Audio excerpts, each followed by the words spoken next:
The GET model I sort of describe as an act of desperation. It's kind of saying to the customer, we don't really have anything that you want, so here's a toaster, here's a crock pot, here's anything that we can come up with. A gift card has been kind of the newest form of that for us, but something of tangible value that we have to essentially bribe the customer to come do business with us. That's how we've been doing business for many, many, many years, and we finally figured out that doesn't work, because what happens is, and it's happening all the time, the bank down the street says, well, I'm going to raise you, like in poker, I'm going to raise you, 5 points, and voila, 85% of the money walks out.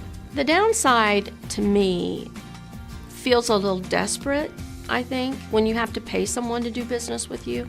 And so we've really questioned, does the GET model dilute trust? And I think that what we've learned over the last year is it probably does. If not directly, it's, again, creating that kind of apologetic environment that's like, what we're offering you isn't enough. We need to give you something else that you know. The hardest part with making the shift is going to be that in many cases the GET model still works. So it's hard to take something that does work for account acquisition and shift to something different. But if you truly want to compete and be thriving by 2015, it's going to be a necessary step. We have to get rid of the toasters. It gets people in, or gets their attention. The challenge is, how do you get them to stay?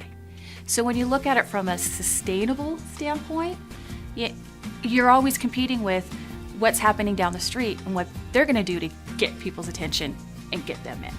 And so now it comes back to creating value.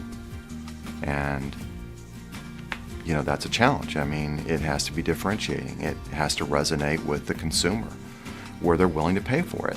I think a better strategy is really trying to demonstrate what value we as the bank can bring to them.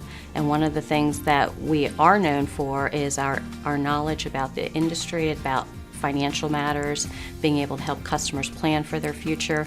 And we need some way of getting that across to them without having to, again, entice them to come in to see us for other reasons.